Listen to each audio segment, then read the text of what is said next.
이기인 개혁신당 최고위원 이렇게 세 분과 얘기 나누겠습니다. 어서 오십시오. 네, 안녕하십니까. 반갑습니다.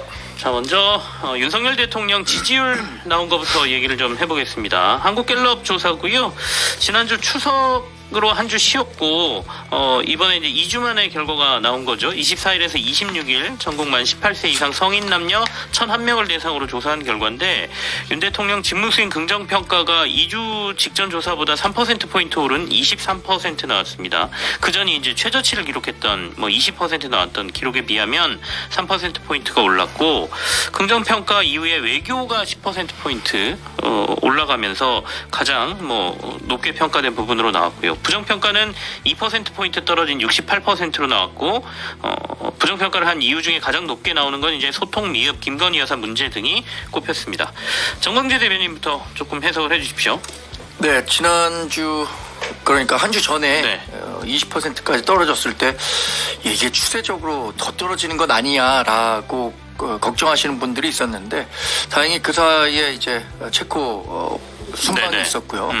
또 우리 지지자들이 느끼는 어떤 정치적 위기감 이런 것들이 발현되면서 지지율이 조금 올라간 게 아닌가 싶고요. 또 하나 특징적으로 저 본 것은요. 네. 정책의 방향에 대해서는 그래도 좋은 평가를 해주는 분들이 있었던 것에 비해서 의대 정원 확대라든가 소통 미흡 또 김건희 여사 문제 이런 네. 것들은 어쩌면 하나로 귀결된다고 봐요. 소통에 대한 태도 이런 걸로 귀결된다고 보거든요. 독대가 이루어졌느냐 안 이루어졌느냐 이런 문제까지 포함해서 그래서 지난번에 윤석열 대통령이 5월 9일인가 집권 2년 기자회견 할 때도 그랬고 정책의 방향은 맞는데 이것을 어떻게 국민들에게 설득하고 소통하려고 하느냐에 대한 지적들을 많이 한다는 여러분들의 목소리가 네네. 있었잖아요. 여전히 그 문제에 대한 유권자 여러분이나 국민들이 불신을 갖고 있는 게 아닌가 싶어서 이런 문제들은 사실 어떻게 생각하면 또 쉽게 반전도 가능할 것 같은데 네네. 이 부분들에 대해서 대통령실이 조금 더 많은 고민을 해야 되는 시점이 아닌가 싶습니다. 제가 아까 면접 방식, 여론조사 방식을 말씀을 안 드렸어요. 이거 고지를 해야 되거든요. 무선전화 면접 방식으로 진행됐고요. 자세한 내용 중앙선거 여론조사 심의위원회 홈페이지 참조하시면 됩니다. 그러면 지금 여당 내 분위기는 그래도 3%포인트 올랐으니까 좀 안도하는 상황입니까? 안도하기에도 아직은 낮은 수치죠. 저희가 이 정도 수치를 가지고 안도하고 있다라고 한다면 국민 여러분께서 무슨 생각을 하시겠습니까? 저희는 여전히 좀 면구합니다. 국민의힘 지지율뿐만 아니라 국정 네. 지지율 모든 면에서 정부와 여당에 대한 평가가 우리가 기대하고 있는 것보다는 솔직히 낮은 상태에 머무르고 있다는 것은 부인할 수 없는 사실이기 때문에 그리고 또 이 국정 지지율이라는 것은 적어도 30% 중반은 가야 국정 동력이 살아날 수 있는 거거든요. 그런데 알겠습니다. 계속해서 20%대 머물고 있다는 것은 상당히 면구한 일이죠. 성취인 부의장의 해석도 짧게 들어보죠. 일단 첫 번째 네. 순방 효과죠. 모든 역대 대통령들이 순방 갔다 오면 지지율이 올라갔죠. 그런 효과를 누린 것이라고 보여지고 저는 일단 가장 많이 오른 게 70대에서 16%가 올랐더라고요. 그러면서 70대가 37%였다가 53%까지 올랐는데 네.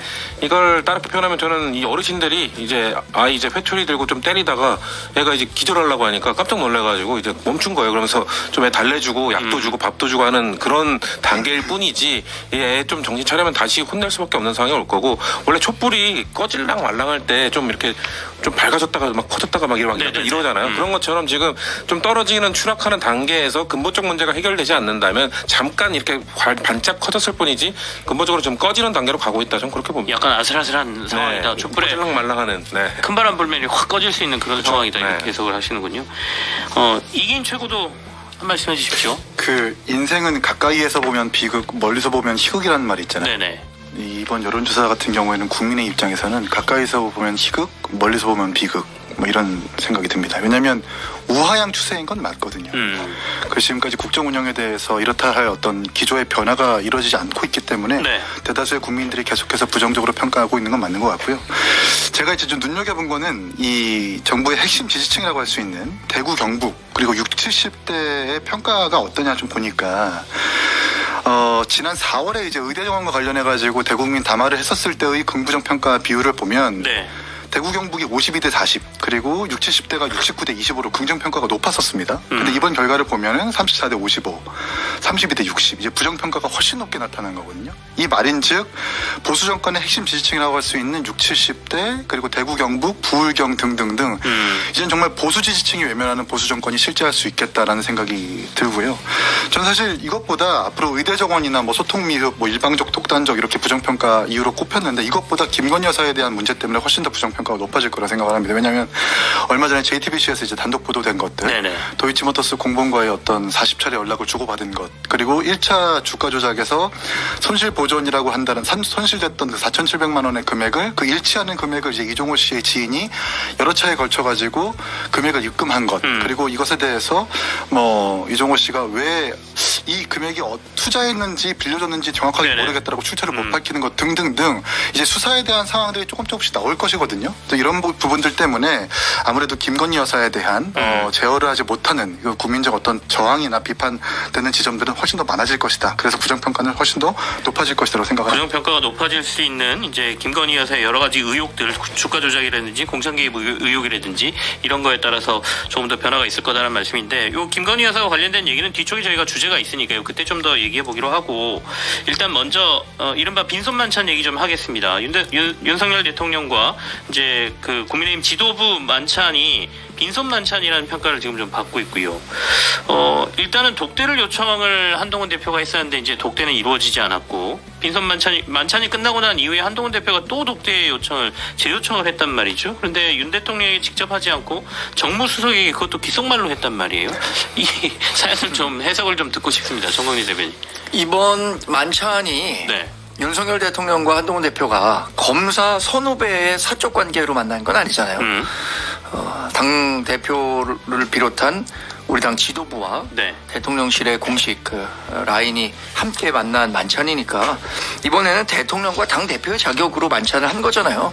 그리고 독대라는 것도 그런 관계 속에서 요청을 드린 겁니다.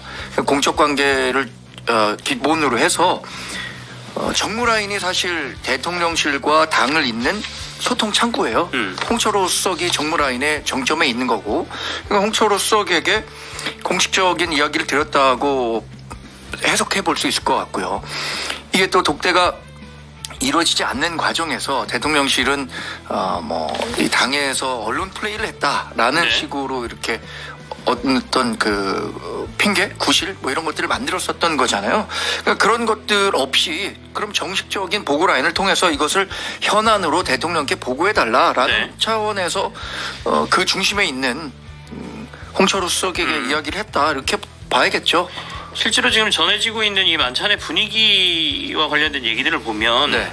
친한계 의원들의 얘기는 한동훈 대표가 발언 기회조차 얻지 못했다라는 얘기를 좀 하고 있고요. 네. 반면에 대통령실 쪽에서는 뭐 또는 친윤계 쪽에서는 기회가 충분했다 또 뭐 이렇게 얘기하고 있거든요. 뭐 혹시 한동훈 대표가 다녀와서 만찬 분위기나 이런 것과 관련돼서 얘기하신 게 있나요? 직접적으로? 그날이 화요일이었잖아요. 네네. 뭐 저는 이제 저녁 약속이 있어서 네. 저녁을 하고 있는데 8시 조금 넘어서인가요? 한동훈 대표한테 이제 텔레그램이 온 거예요. 네. 그래서 아니 만찬이 이렇게 일찍 끝났을 수가 있나? 라는 생각이 전 들었어요. 사실 아무리 생각해도 저는 만찬이 8시 반 9시는 돼야 끝날 거라고 생각했거든요. 왜냐하면 뭐 대부분 오차는 뭐 1시간 반 정도 한다면 충분한 시간을 가졌다고 생각할 수 있겠지만 만찬은 이게 6시 반에 시작하면 적어도 이야기가 좀 되다 보면 8시 반 9시는 돼야 끝나지 않겠느냐 뭐 이런 것과 관련해서 또 기자분들과 이야기를 나눴었는데 근데 끝나자마자 이게 대표께서 뭐 여러 가지 좀 이야기를 적어 보내주셨는데 네.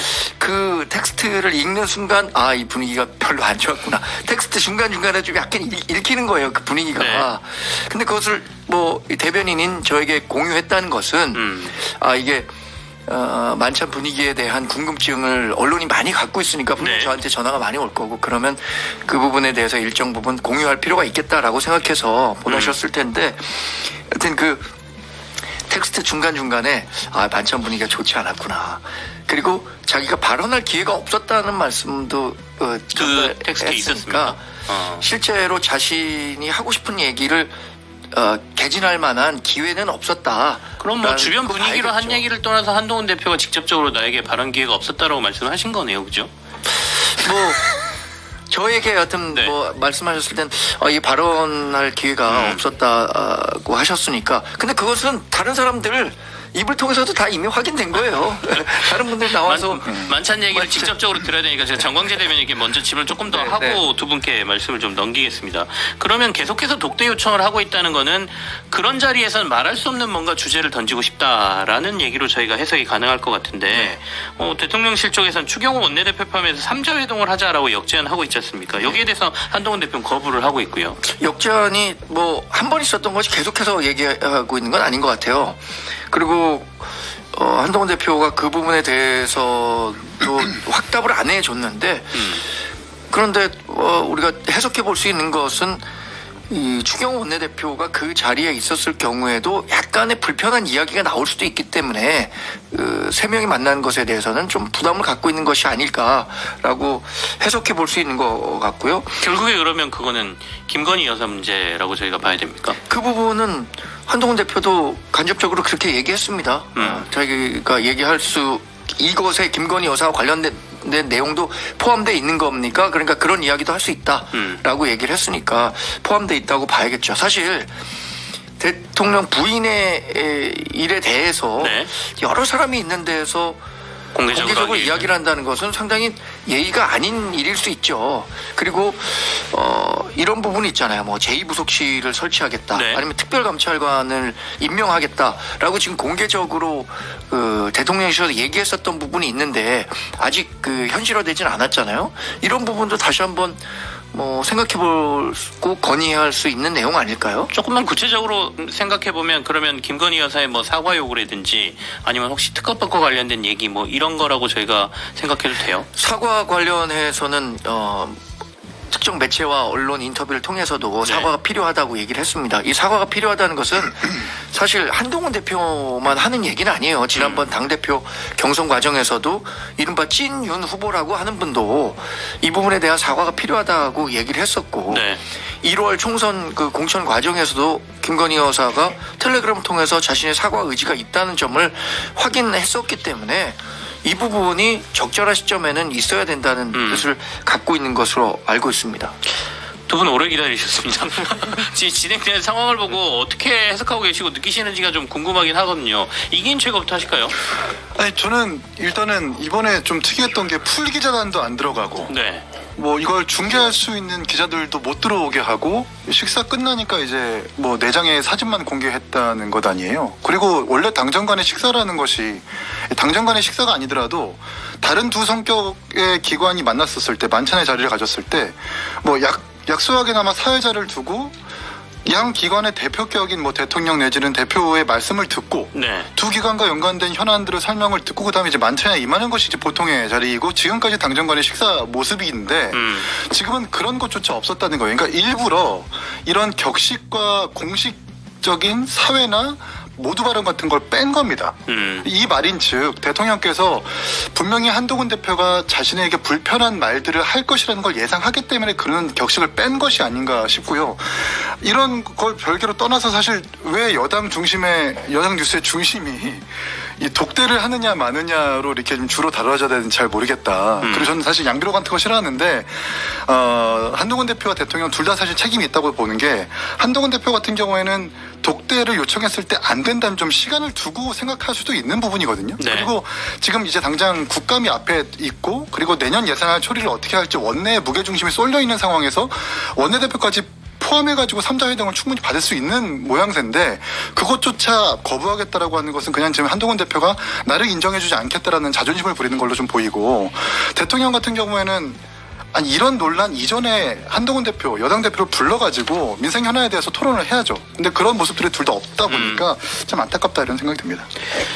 상치훈 부의장 얘기도 좀 들어보죠. 같이 못 만나는 이유, 추경호 원내대표 같이 못 만나는 이유는 저는 김건희 여사 특검법 관련 처리에 관한 이야기를 해야 되기 때문이라고 생각합니다. 그러니까 지금 한동훈 대표가 만나서 독대에서 할 수 있는 얘기는 아까 말씀하신 사과하시라, 그리고 활동을 자제하시라.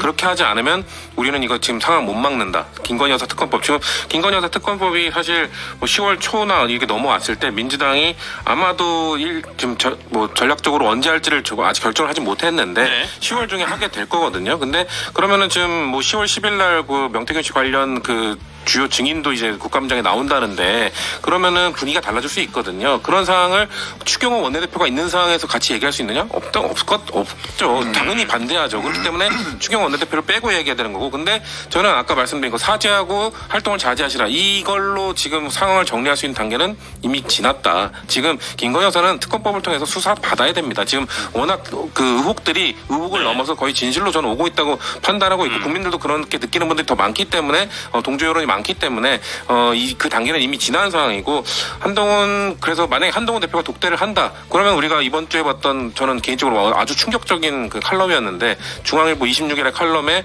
윤석열 대통령이 최근에 이제 주변 사람들이 김건희 여사 문제 좀 해결해야 되는 거 아니야라고 하면은 제가 처에게 뭐라고 할 처지가 안 됩니다라고 지금 했다는 칼럼이 나왔거든요. 네. 그 얘기를 한동훈 대표가 직접 듣게 되겠죠. 독대를 하게 돼서 김건희 여사 문제 해결해야 된다고 하면은 한동훈 대표에게 동훈아 내가 김건희 형수한테 그런 말을 처지가 못 된다는 말을 육성으로 듣게 될 텐데 참 그런 칼럼이 나오고 그거에 대해서 반박도 못하는 대통령실 보면서 참 참담합니다. 그렇기 때문에 두 분의 독대가 이루어진들 문제가 해결될까? 전 그렇게 보지 않습니다.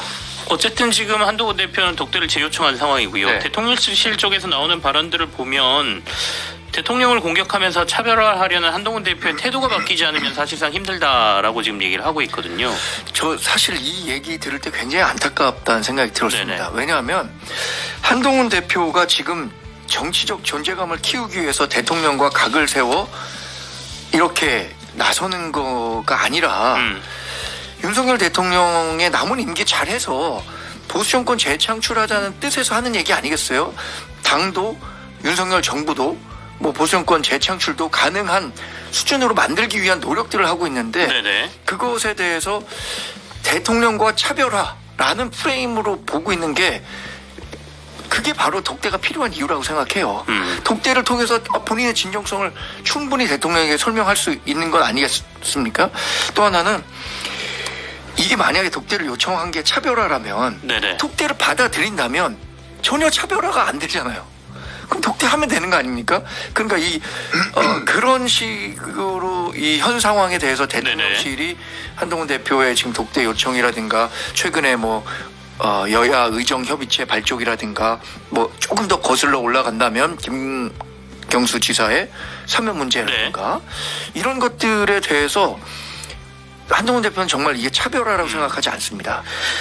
자, 어쨌든 이 독대는 어떻게 될지 좀 지켜봐야 되는 상황이고요. 이 만찬 이후에 뭐 이런 모습들을 보면서 여당 내에서도 이른바 친한과 친윤의 갈등이 좀 커지고 있다는 생각도 좀 드는데요. 특히 친한으로 분류되는 신지호 전략기획본부장이 자신이 운영하는 유튜브에서 친윤계를 향해서 이른바 뺨 한 대 발언을 했단 말이죠. 그러니까 이제 만찬 분위기를 가을밤을 즐기는 여유로운 분위기였다라고 얘기를 했다는 얘기를 듣고 야 진짜 그거 듣고 성질 같아서 그냥 뭐 이렇게 뺨 한 대 때리고 싶더라 뭐 이런 발언을 했단 말이죠. 그러면서 또 같이 출연하고 있는 다른 사람도 기자들을 개인적으로 만나서 보니까 추경호 원내대표가 늘 한동훈 대표 욕만 하고 다니더라 뭐 이런 발언도 나왔어요.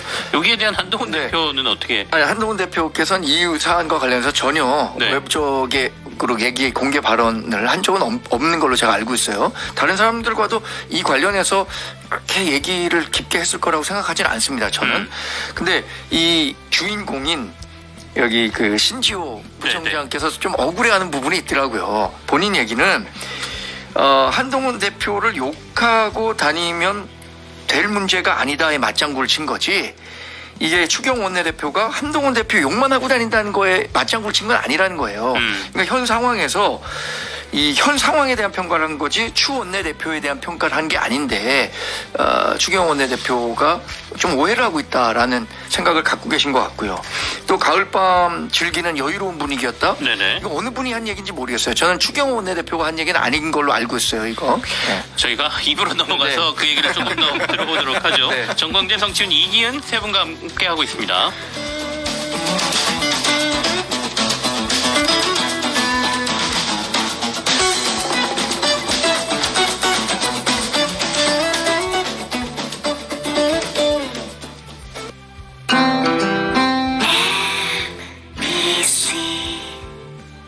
안녕하세요. 한유주입니다. 북수원 이목지구에서 서울과 더 가까이, 에듀타운 특화지구로 교육과 더 가까이.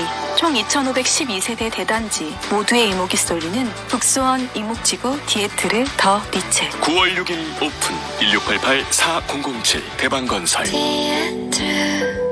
기다리던 청평에 새로운 랜드마크가 온다.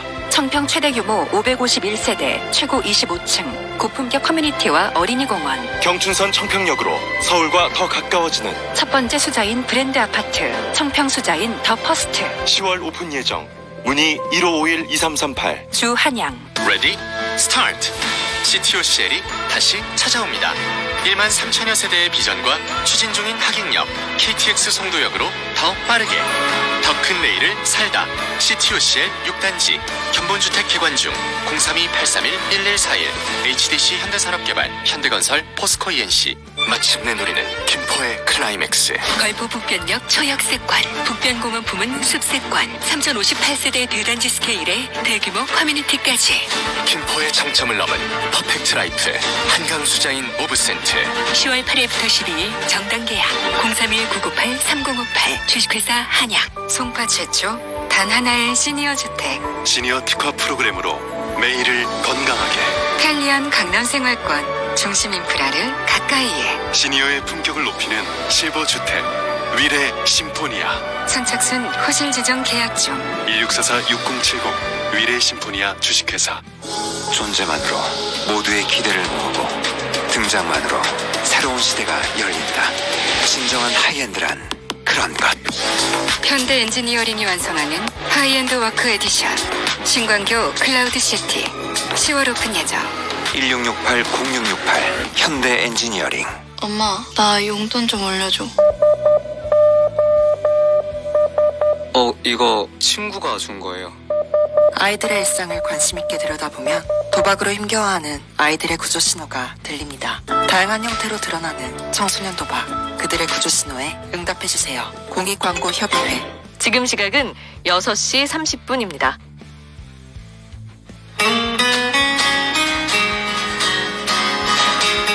오늘도 당신 편 MBC 라디오와 함께하는 안전운전 캠페인입니다. 일단 요즘 날씨가 더할 나위 없이 좋은 쾌청한 가을날인데다 특히 이번 주말은 전국 각 지자체에서 축제가 굉장히 많이 열립니다. 때문에 지난주보다 교통량이 2배 이상은 늘었고 저녁 6시가 넘은 지금 이 시각에는 귀경 차량이 꾸준히 이어지고 있는데요. 경부고속도로 서울 쪽은 옥산부터 청주 휴게소, 또 입장 휴게소부터 안성, 그리고 달래내부터 반포까지 총 38km 극심한 정체고요. 반대 부산 쪽도 신갈과 청주 일대 여전히 차가 많습니다. 그리고 남청주 부근 3차로에는 장애물 타이어가 떨어져서 2차 추가 사고 우려가 있으니까 전방 잘 살피셔야겠습니다. 영동고속도로는 동수원부터 반월터널까지 밀립니다. 오늘도 당신 편 MBC 라디오와 함께하는 안전운전 캠페인이었습니다.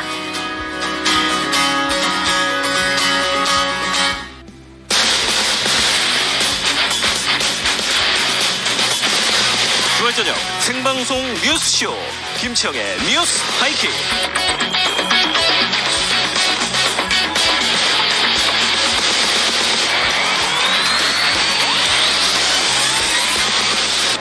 김치영의 뉴스 하이킥. 유튜브 생중계로도 함께하고 있는 생방송 김치영의 뉴스 하이킥 2부, 정광재 국민의힘 대변인, 성치훈 더불어민주당 정책위 부의장, 이기인 개혁신당 최고위원, 이렇게 세 분과 얘기 나누고 있었고요.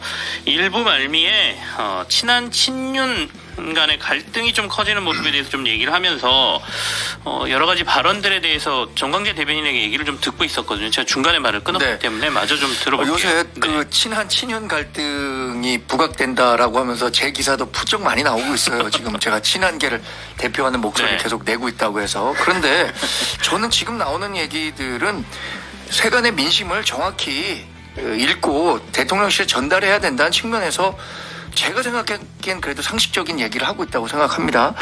그리고 이 추경호 원내대표하고 네. 신지호 부총장하고 이 오해가 일정 부분 생긴 거잖아요. 그래서 그것 때문에 원내대표께서는 이거 해당 행위다라고 얘기하고 있지만, 그러니까요. 추경 원내대표는 해당 행위라고 네. 사실 확인 지시다고 이것에 대해서 조금 더 사실관계가 명확해지면 네. 일종의 해프닝성 오해로 해소될 수 있지 않을까 싶어요. 왜냐하면 아까 말씀드렸지만 이게 추경호가 한동훈 욕하고 다닌다 이런 이현종 의원의 발언에 동의한 게 아니라 이현종 논설위원. 네, 이현종 의원 그 문화일보. 논설위원의 네. 발언에 동의한 게 아니라 지금 한 대표를 욕해서 될 문제가 아니지 않느냐라는 뒷부분에 동의를 한 건데 추경호 원내대표는 앞부분에 동의를 했다고 생각해서 이런 얘기를 하고 계신 것 그러면 같아요. 추경호 원내대표하고 한동훈 대표 간의 갈등이 여기서 더 점증되거나 이러지는 않을 걸로 보세요?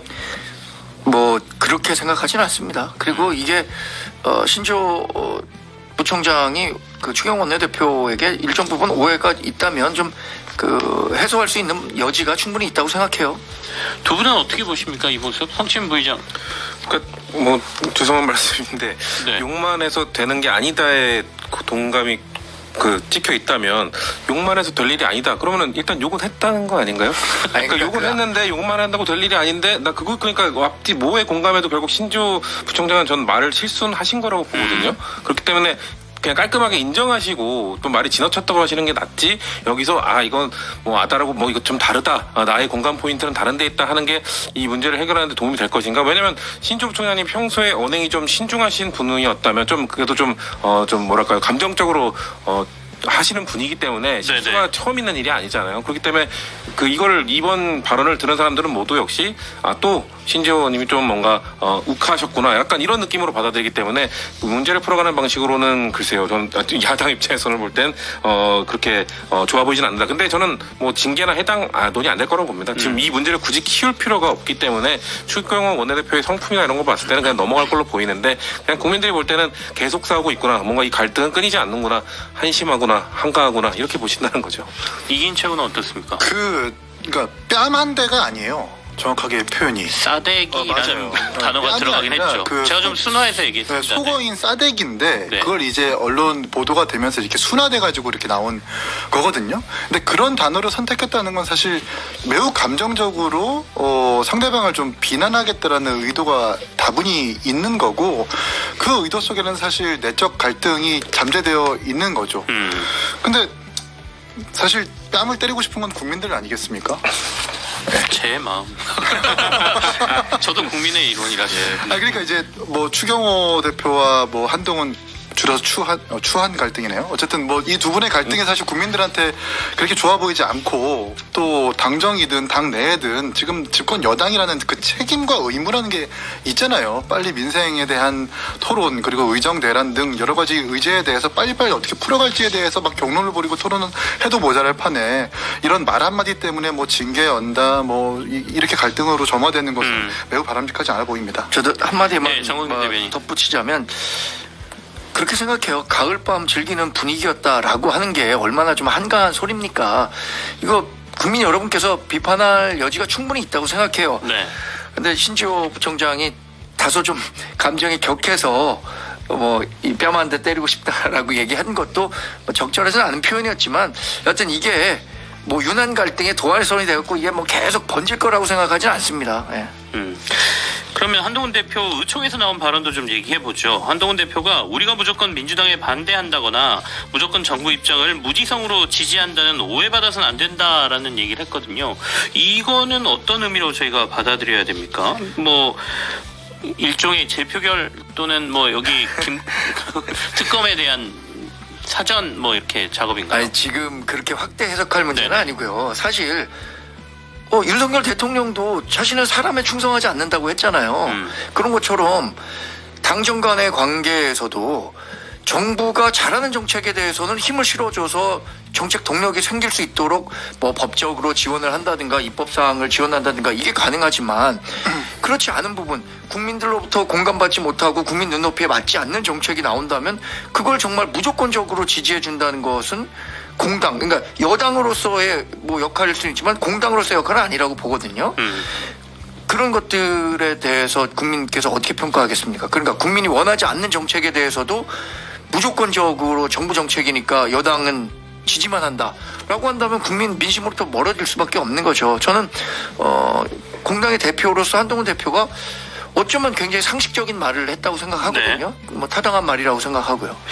그 친한계로 불리는 박정은 의원도 비슷한 말씀을 하셨단 말이죠. 그러니까 정부는 국정 운영 용사는 신경을 써야 되지만 우리는 민심을 신경 쓸 수밖에 없다라는 얘기를 했는데 그 얘기는 아까 제가 조금 더 이렇게 구체적으로 질문을 드려보면 김건희 최상병 특검법 제표 결과 관련돼서 찬성이나 아니면 설득할 여지가 있다라는 의미로도 살짝 들려요. 그래서 그러면 전혀 찬성표 설득은 내부에서 없다 이렇게 저희가 받아들여야 됩니까?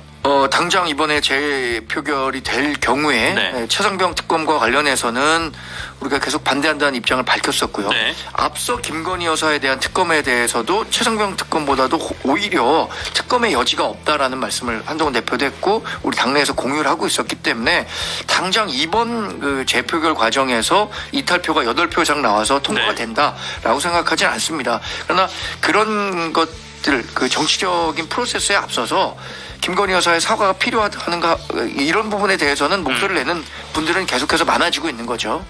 이긴 측은 어떻게 보세요? 여당에서 이탈표 특검법 재표결 들어가면 나올 걸로 보십니까? 어떻게 보세요? 나오기 힘들죠. 아무래도 지금 이번에도?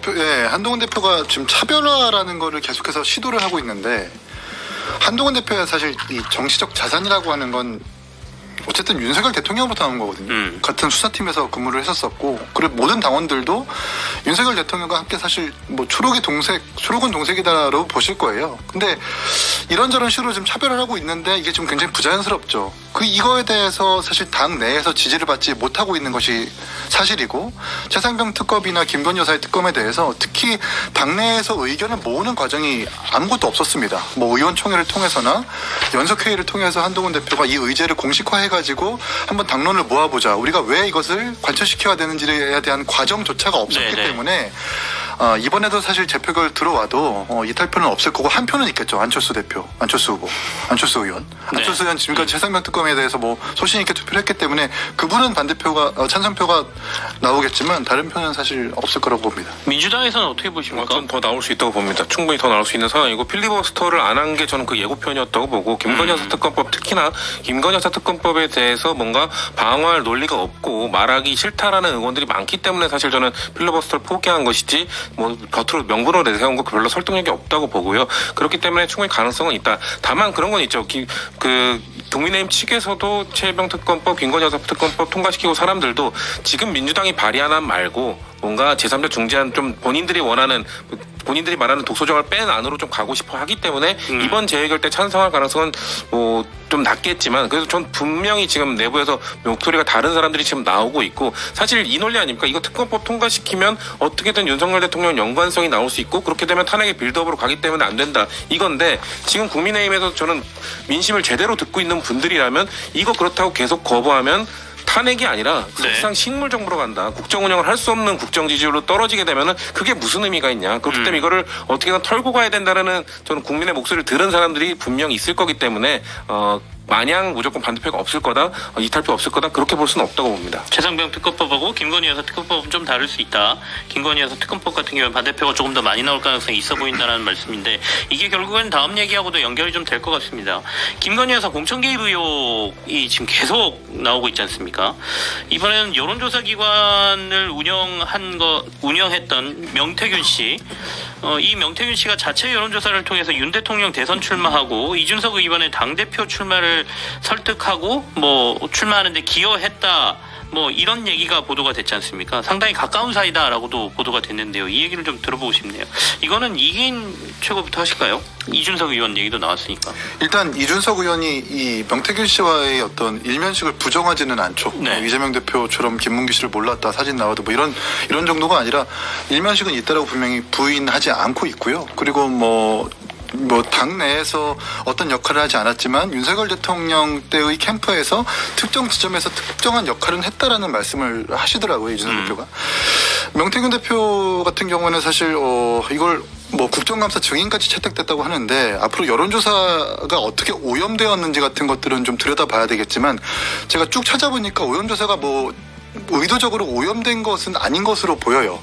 이준석 대표가 처음 전당대회 출마하고 나서부터 쭉 봤는데 네. 단지 이제 그 지지층, 응답자층을 국민의힘 지지층이 아니라 국민의힘을 지지하지 않는 층 그리고 무관심층까지 확대하면서 이준석 대표가 이제 많은 국민들 민심에서 더 많은 지지를 받는다라는 그런 여론조사를 했을 뿐 의도적으로 뭔가 어떻게 오염시켰다라는 증거는 나오지 않고 있다.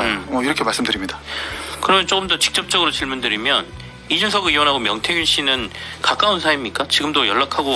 근데 뭐 모두도 아시겠지만 정치인들 주변에 여론조사 업체 대표라든지 이분이 네. 또 뭐 시사경남인가 CEO도 하셨던 분이고 언론 출신의 뭐 여론조사 업체를 가지고 계셨던 분인 것 같은데 이런 분들이 많잖아요. 이런 분들 중에 한 분이라고 생각을 하고 가깝다 뭐 지금도 연락하나라는 건 제가 뭐 알 수 없지만 최근에는 연락을 잘 안 하는 걸로 알고 있습니다. 아까 특정 시기에 특정 역할을 했다라고 하셨는데 그 특정 역할이라는 건 어떤 역할을? 잘 모르겠습니다. 이게 방송에서 나와가지고 네. 이준석 대표 본인이 알고 있기로는 캠프 내에서 공식적인 당의 활동이라든지 캠프에서 뭐 직함을 달고 그런 건 아니겠지만 특정 지점에서 역할을 한 것으로 알고 있다라고 말씀하시더라고요. 성친 부의장 얘기도 좀 들어보겠습니다. 어떻게 보십니까? 뭐 전 이긴 저한테 물어보고 싶은데 이 명태균 씨랑 이준석 대표가 꽤나 가깝다고 알려져 있고 들리는 얘기에 의하면 많이 들리거든요. 그런 얘기. 그러니까 호칭 자체가 이 대표 이 의원이 아니라 준석이라고 부를 정도고 준석아 밥 먹고 가라 하면은 밥 먹으러 오는 그런 정도의 친밀감을 갖고 있는 사이라고 하는데 그런 거에 대해서는 들어본 적이 없는지 이따가 들어보고 싶고 일단 명태 좋아하시는 거예요? 아니 이쪽으로 오실래요? 궁금해하는 분들이 많으니까. 근데 그 사실 이준석 대표가 이번 김영선 전 의원 관련 건에 있어서 지금 사람들이 이런 명태균 씨 얘기 나올 때 뭔가 다들 그런 거 아니야 추측들을 하는 게 지금까지 이준석 의원과 태도가 달라요.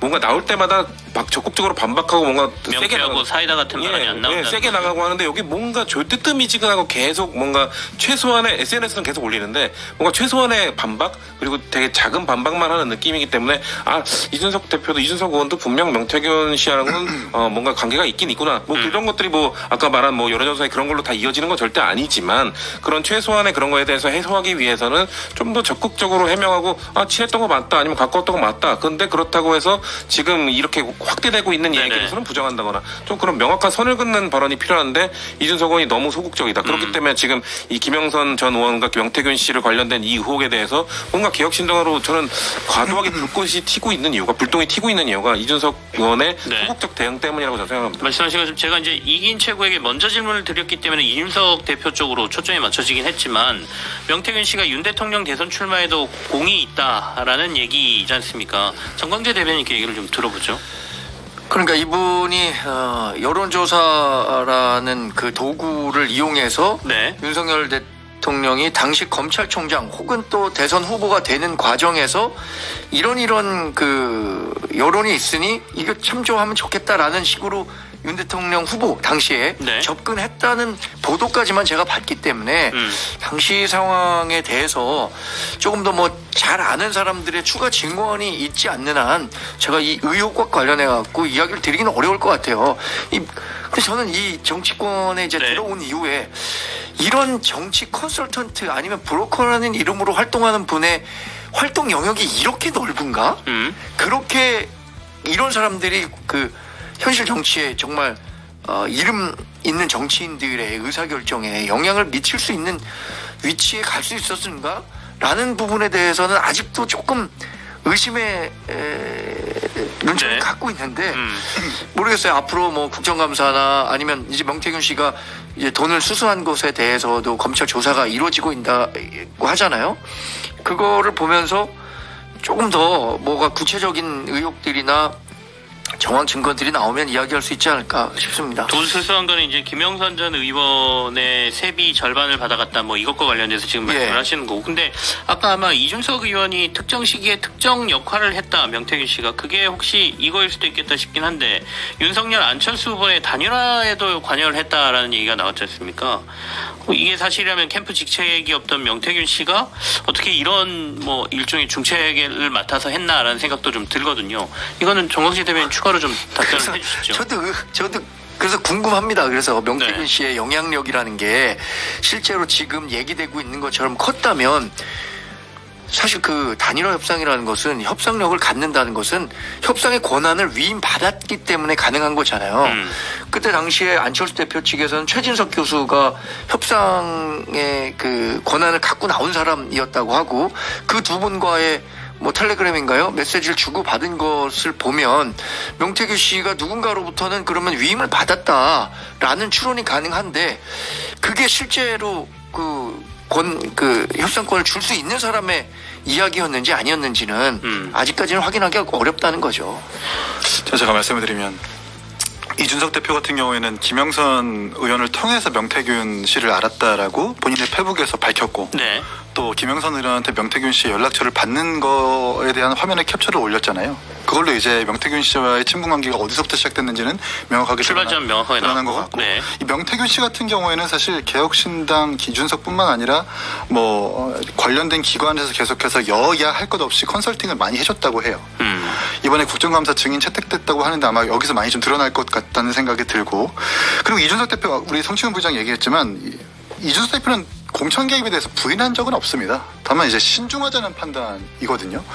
그 이제 김영선 의원이 보여줬던 텔레그램 화면이 전체 맥락이 아니라 한 화면이라고 분명히 본인이 밝혔고 또 이준석 대표가 어떤 사람입니까? 지금 말씀하시는 공천 개입 의혹이라는 것은 명태균 씨의 공천 개입 의혹입니까? 아니면 김건희 여사의 공천 개입 의혹입니까? 김건희 여사. 네. 예, 김영선 의원과 김건희 여사 주고받은 텔레그램과 관련해서 일부 단편적인 화면을 봤기 때문에 이제 신중히 판단해야 된다. 완결성이 떨어진다. 하나의 화면만 보고 판단할 수 없다고 얘기를 한 거고 이준석 대표 같은 경우는 사실 지난 우리 박근혜 보수 정부가 선거 개입의 실형을 받고 보수 정권이 어떻게 몰락했는지를 가장 가까이서 봤기 때문에 그 누구보다도 가장 신중한 기준을 탑재하고 있을 거예요. 그런 의미에서 사인 간의 어떤 김건희 여사와 김영선 의원이 서로 어떻게 주고받은 텔레그램을 왈가왈부 이야기할 수도 없는 노릇이고 부인한 적도 없고 사실은 신중하자는 판단이기 때문에 좀 그런 것도 알아줬으면 좋겠고. 근데 조금 입장이 애매하다는 생각은 들거든요. 그러니까 완결성이 없다라는 표현을 썼었고, 그러니까 공천 개입이 없다라고 한 적은 없지만 그랬다고 개입했다라고 명확하게 얘기한 적도 좀 너무 모호한 거 아니에요? 그러니까 이제 그 한 화면만 보고 네. 판단할 수 없다라는 거고 결국 이제 이준석 대표 같은 경우에도 개혁신당 3명의 의원도 김건희 여사 특검법에 대해서 특검 찬성하지 않았습니까? 저는 결과론적으로 말하고 있다고 생각을 하고 사실 모든 다른 패널들이 지금 이준석 대표와 개혁신당을 향해서 빨리 이준석 너의 입에서 공천 개입이 있었다고 말해. 네. 너는 그 텔레그램 화면이 분명히 공천 개입이 있었다라는 정황이 있었다고 말해. 뭐 이렇게 지금 자신들의 바램을 담아가지고 이준석 대표를 지금 강요하고 있다고 좀 보거든요. 사실 이런 거야말로 주술이라고 생각을 하는데 이준석 대표는 신중해야 된다는 입장을 계속 견제하고 있다 이렇게 정확하게 말씀드립니다. 그러면 세간에서는 명태균 씨하고 이준석 대표가 가까운 사이라는 게 밝혀지면 곤란하기 때문에 사실은 이렇게 모호한 입장을 밝히고 있다. 라고 해석하는 사람들도 많거든요. 아니 뭐 더 이상 밝혀질 게 더 뭐가 있겠어요? 그리고 뭐 7불사에서 그 사진까지 올린 마당에 네. 뭐 밝혔으면 명태균 씨라는 사람이 이미 밝혔겠죠. 네. 근데 뭐 지금은 더 나오는 게 없고 계속해서 이어지는 건 PNR 조사에서 뭔가 뭐 문제가 있다라든지 이런 뉴스토마토의 단독 보도가 계속 그쪽으로 이어지고 있기 때문에 더 나올 문제는 없다. 좀 이렇게 생각을 합니다. 안 그래도 얘기하려고 그랬는데 말씀을 해주셔가지고 홍매화 얘기로 들어가 보죠. 아까 7불사에서 새벽 4시에 심은 그 홍매화는 도대체 어떻게 된 건가요? 식수를 새벽 4시에 한다는 것 자체가 사실 일반 우리 국민들 입장에서는 이해가 좀 안 되는 상황입니다. 이게 이제 사찰이라는 것이 그 하루 일과의 시작이 3, 4시부터 시작하잖아요. 네. 그건 맞죠? 네, 이런 배경 지식을 알고 계셔야 됩니다. 1시에 다들 만나서 이야기를 나누고 4시에 끝나가지고 나가는 마당에 주지스님과 나무를 사온 누군가가 이거 심고 가라 해가지고 심고 간 거예요. 근데 죄송한데요. 네. 조금 옹색하지 않으십니까? 아니 왜 이게 옹색합니까? 아 그렇습니까? 네. 새벽 아니, 3시, 4시에 식수를 심는 게 제가 그래서 심지어 7불사에 전화했어요. 아 전화까지 해보셨어요? 사무장님인가 연결도 됐고요. 네. 직접 통화를 했습니다. 어이가 없다는 거예요. 수많은 신도들이 나무 사와서 식재하는 건 당연한 일이고 그분들 그러니까 그분들이라면 천하람과 이준석이죠. 바빠가지고 이야기 끝나고 그때 심고 간 건데 이게 왜 주술적인 의미냐라고 사무장이 직접 얘기를 하더라고요. 그럼 명태균 씨는 왜 그 사진을 올리고 글도 좀 의미심장했었어요. 그러니까 명태균 씨라는 사람은 어떤 사람들인지 많은 국민들이 알 텐데 허장성세가 굉장히 심한 사람이고 네. 내가 이렇게 이런 사람 저런 사람 친분이 있다. 그리고 지금 제가 볼 때는 명태균 씨가 이 상황을 굉장히 즐기고 있는 것 같습니다. 정치권에서 오르락내리락하는 이런 모습들을 좀 관종적인 어떤 이런 모습들처럼 즐기고 있다고 보기 때문에 그런 일환의 사진을 공개했다고 생각을 하고 많은 분들이 특히 방송인 저는 이렇게 홍매화 오인방이라고 하는 분들이 계세요. 뭐 네. 평론가 분들 중에 비해서 실명은 거론하지 않겠지만 이분들이야말로 계속해서 아까 말씀드렸던 것처럼 뭐 이준석 대표가 계속해서 공천 개입이 있었다고 말을 해주길 바라는 것 같은데 그런 거야말로 사실 주술이니까 좀 자제했으면 좋겠다. 특히나 칠불사의 주지스님과 그들과 신도들 앞에서 말할 수 없는 일이라면 방송에서도 그렇게 함부로 얘기하시면 안 된다는 말씀 드리고 싶어요. 성치훈 부의장의 얘기도 좀 들어보겠습니다. 그러니까 그 일과가 일찍 시작하고 아침 일과 시작이 그 나무를 심는 거다. 네. 뭐 오케이. 아니 아침 일과 시작하는 게 나무를 시작하는 게 아니라 절의 시작이 그 네. 3-4시부터 일과가 시작되는 그때 그분들이 시작되니까 한 김에 온 김에 하고 가라는 거잖아요. 그러니까 그 절에서 주지스님이 우리 아침에 나무 심고 하는 일정이 그러니까 있는데 너 아침에 심고 가 했는데 나 지금 가야 됩니다 해서 예. 그럼 지금 심고 가 해가지고 심고 간 거예요. 새벽에 네. 아. 그게 끝이에요. 1시에 이야기 시작해서 3시간 동안 일했고 4시에 오케이, 끝났는데 알겠습니다. 네, 근데 그거예요. 그래서 저는 저 다른 호메와 오인방 말고 저의 입장은 이준석 의원이 밝혀야 되는 것이 그때 김건희 여사의 개입이 있었다라고 명확히 얘기하는 게 아니라 지금 뭔가 명태균 씨가 어떤 역할을 했고 뭐 어떤 관계가 있고 이걸 좀 더 명확하게 밝혀주는 것이 뭔가 지금 의혹 갖고 있는 것들 왜 대체 명태균 씨는 저런 사진을 올렸나 이런 것들이 깔끔하게 관계를 설명만 하면 돼요. 근데 설명의 관계에 대한 설명이 이루어지지 않으니까 자꾸 의혹이 얹혀지고 맞는 거 아니야 이런 얘기를 할 수밖에 없죠. 좀 이상 행동은 맞잖아요. 새벽 4시에 홍매화를 심는 게 그렇게 흔한 일은 아니잖아요. 그렇기 때문에 저는 뭐 주술 이런 생각 전혀 없지만 네네. 그렇기 때문에 좀 명확한 설명이 있어야 되는 차원에서 아까 말씀드린 것처럼 이준석 의원이 뭔가 좀 적극적으로 얘기할 거 더 해야 돼요 지금. 아니 근데 진짜 이상한 건 손바닥에 왕자 그리고 방송 나가서 이러고 있는 게 진짜 이상한 거지. 그 손바닥에 왕자가 서한되는군요. 네? 그건 진짜 이상한 건데. 아니 그 나무 식수기념했다고 주지스님한테서 그렇게 확인. 정광재 대변인도 시간이 얼마 남지가 않아서 좀 재밌는 건 사실이죠. 그러니까 왜 새벽 4시에 그 홍매화를 거기서 심었을까? 그리고 명태균 씨는 왜 의미심장한 글과 함께 그 사진을 올렸을까라고 생각한다면 왜 삽질을 했을까 뭐 네. 이렇게 썼죠. 네. 뭐 재밌는 상황이라고 봅니다. 근데 또 더 재밌는 얘기 하나 해드릴까요? 이런 논란이 확산되니까 야 그럼 최대 수혜자는 한동훈 대표구나. 왜냐면 다른 사람들은 이 명태균 씨와 관련한 이야기들이 퍼지면서 한 명, 2명 이 명태균 씨와의 어떤 관계가 이게 주목받기 시작하는데 예, 한동훈 대표에 대한 수혜에 대한 해석은 저희가 특세 토크에서 드려야 되겠습니다. 세 분과는 여기서 마무리를 짓죠. 일하기 좋은 이 차는 ST1. 충전은 초급속으로 한 번 충전에 317km까지. 넓은 카고에 더 많이 싣고 낮은 정거로 지하 주차장까지 통과. 상상해보세요. ST1으로 펼치는 새로운 내 일. 내 일을 바꾸는 모빌리티. ST1. 현대자동차. 다시 시작하는 미국 투자 코덱스 ETF로 앞서가다. 코덱스 미국 나스닥 100티 아래 압도적인 정보 수인화로 미국 투자를 부담 없이. 연금도 ISA 투자도 코덱스 ETF. 삼성 자산운용 합성 총보수 연 0.1053% 및 거래 수수료 등 발생 가능. 자산 가격 변동에 따른 원금 손실 시 투자자 귀속 투자 설명서 필독. 사랑하는 사람에게 뭐라고 하세요? I love you. 그럼 사랑하는 사람에게 주고 싶은 약은 누가 만들죠? I love 유유. 유유제약이죠. 당신을 두 번 생각하는 제약회사 I love 유유. 사랑하는 사람에겐 잊지 마세요. I love 유유. 유유제약. 이효리의 삶은 어떤 거냐고요? 다 케어받는 삶? 방문 정비부터 내 차 상태 진단, 멤버십 혜택까지 다 되는 롯데렌터카 마이카 타거든요. 마이카를 탄다 내 삶이 달린다. 대한민국 넘버원 롯데렌터카 마이카. 23년 2분기 한국렌터카 사업조합연합회 등록대수 기준.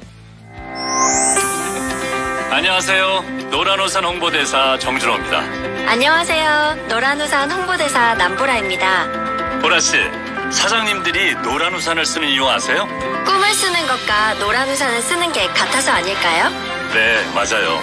그래서 노란우산은 연 최대 500만 원 소득공제, 연복리 효과로 퇴직금 역할은 물론 공제금 압류 금지와 경영 세무 상담으로 사장님의 소중한 꿈을 응원하고 있습니다.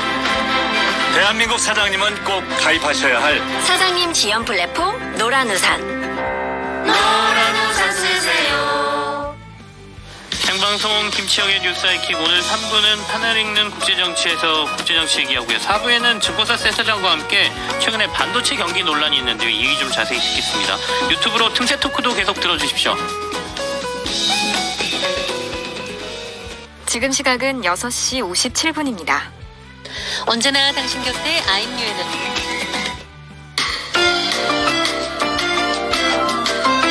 유튜브 연장방송 틈새 토크 시작하겠습니다. 정광재 국민의힘 대변인, 성치훈 더불어민주당 정책위 부의장, 이긴 개혁신당 최고위원 이렇게 세 분과 함께 유튜브에서 저희가 한 7, 8분 더 얘기하겠습니다. 앞서 이제 한동훈 대표가 수혜다라고 말씀하셨는데 도대체 왜 수혜냐라고 유튜브에서 막 물어보세요. 왜냐하면 지금 기성 정치인들 있잖아요. 네. 기성 정치인들이 오래 정치를 해오는 과정에서 명태균 씨와 이런저런 인연들이 다 얽혀 있는 거예요. 네. 지금 보시면 뭐 아까 윤석열 대통령도 뭐 그 대통령 후보가 되는 과정에서 그 여론조사에 도움을 받았다 이런 얘기 나오는 거고, 이준석 대표도 당대표 후보 과정에서 얽혀 있었던 것 아니냐라는 의심들을 계속 사고 있고, 네네. 뭐 공천과 관련해서도 그런 얘기들 나오고 있잖아요.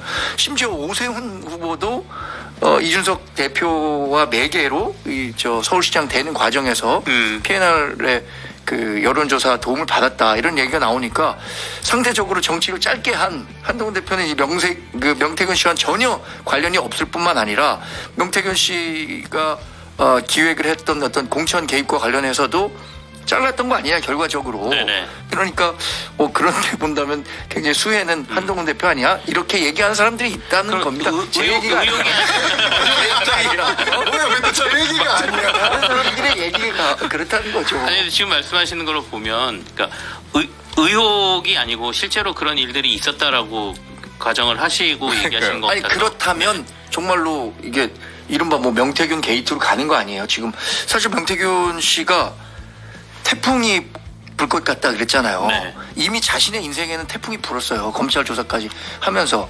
근데 정치권 전반에는 아직까지는 그게 뭐 태풍이 될지 아니면 찻잔속 태풍이 될지 모르겠는데, 이게 수사가 더 본격화된다면 뭐 일가에서 들은 얘기는 그분이 지역 정치인들의 공천 과정에도 굉장히 깊숙이 관여하고 어떤 금전적 거래가 있었던 것 아니냐라는 의문을 제기하는 분들이 많거든요. 근데 이분의 이렇게 뭐 행동이라든지 반응을 보면 나 한번 건드려 봐. 그러니까요. 난리 난다. 약간 이런 모양새잖아요. 그러니까 아까 그 홍매화 사진도 역시 그런 거고, 그다음에 안철수 후보하고의 사진도 그런 거고, 나를 모른다고 하면서 사진 한 장을 떡 내놓고 이런 거 아니겠습니까? 일단 저는 한동훈 대표가 수혜자라는 인식이 정말 놀란 게, 한동훈 대표는 지금 피해자이면서 가해자인 게, 뭔 가해자예요? 김영선 의원 지금 국민의힘 당원 아니에요?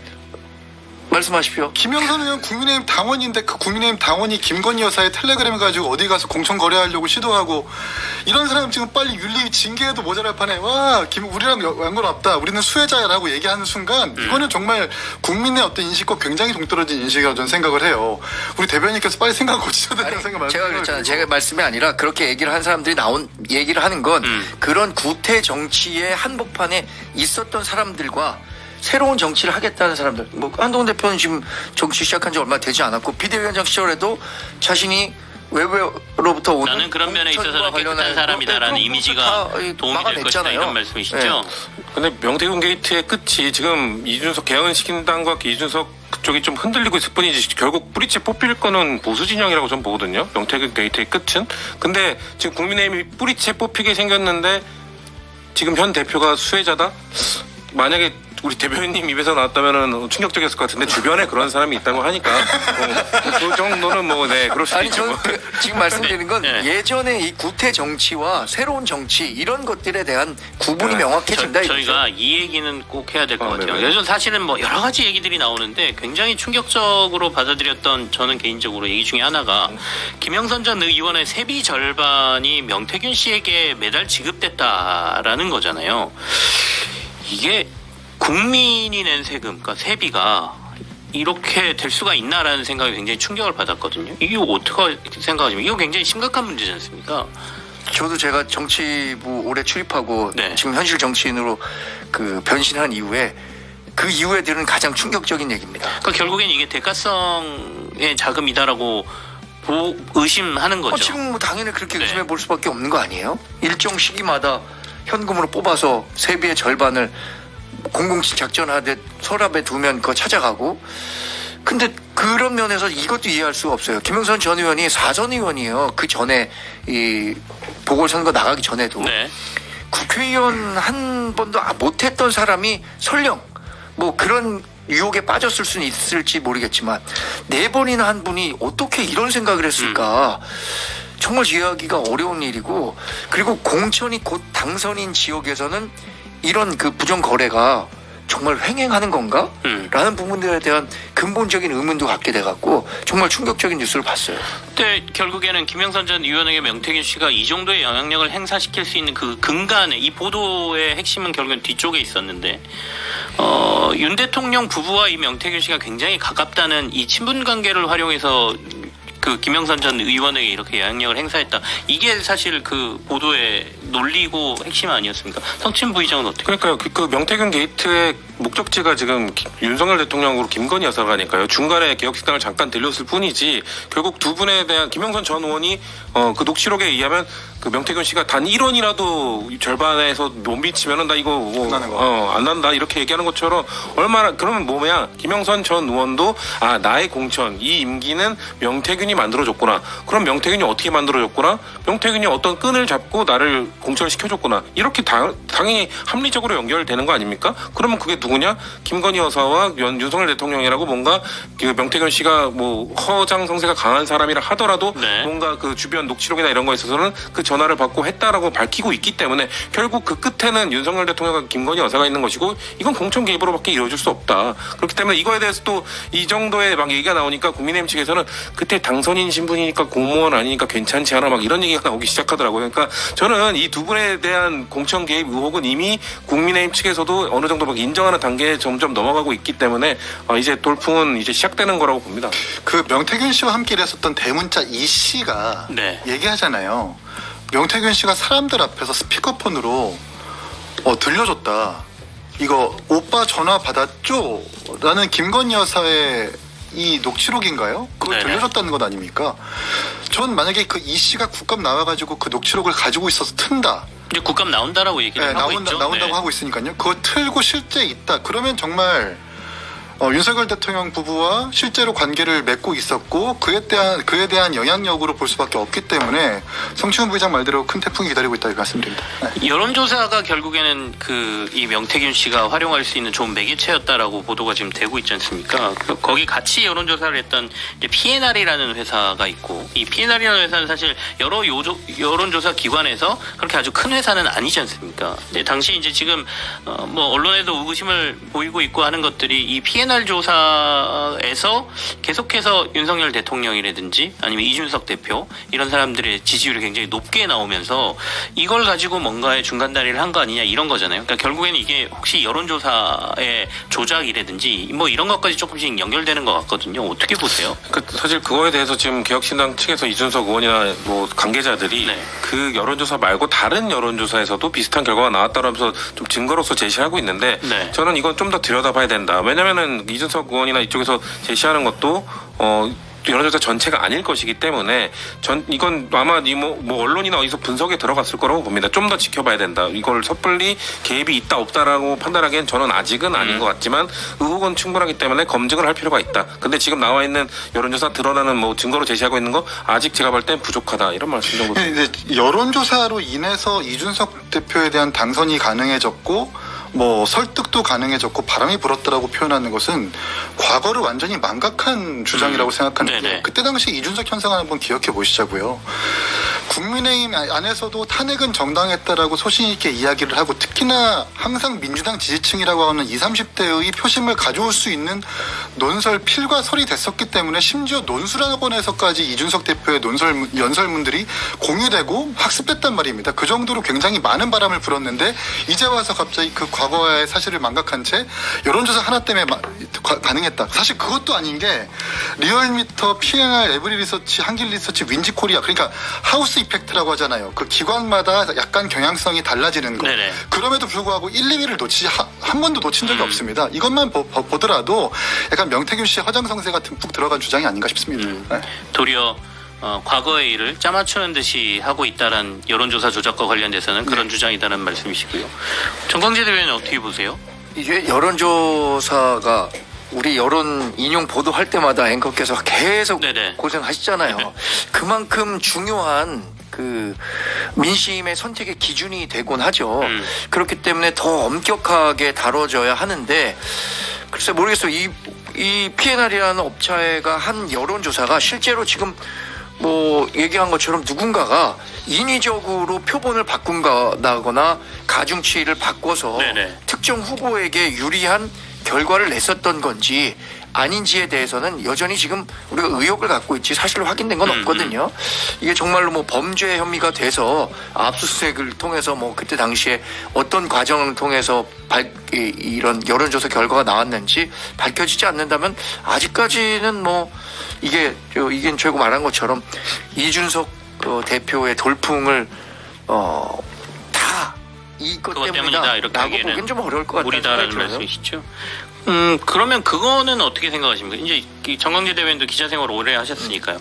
보통 공신력이 있는 기관하고 매우 작은 기관하고 똑같은 자료를 내놓더라도 보통은 언론에서 보도할 때 공신력이 큰, 그러니까 좀 더 큰 기관의 자료를 더 인용해서 보도 많이 하지 않습니까? 그럼에도 불구하고 그 당시에 P&R이라는 조사는 사실 굉장히 작은 여론조사 기관인데도 불구하고 꽤 비중 있게 큰 언론에서 다뤘거든요. 네. 그게 그 해당 언론사가 사실 자체적인 재원을 통해서 여론조사를 하기는 어려울 거예요. 왜냐하면 뭐 아시다시피 여론조사라는 건 더 정교해지면 정교해지는 여론조사일수록 돈이 많이 들어가는 그 조사거든요. 그러니까 그때 당시엔 김영선 전 의원이 회장으로 있었던 미래한국연구소, 그러니까 명태균 씨가 거기에 주요 인물로 있었던 거죠. 시간이 많지가 않네요. 한 20초밖에 안 남았습니다. 네. 그래서 그 해당 언론사가 자신들이 돈 내기 어려웠으니까 아마 그런 의뢰를 받아서 조사했겠죠. 알겠습니다. 후속 보도가 지금 계속 나오고 있고요. 나오는 대로 또 저희가 같이 얘기를 좀 나누겠습니다. 정광재, 성치훈, 이긴 세 분과 함께했습니다. 감사합니다. 고맙습니다.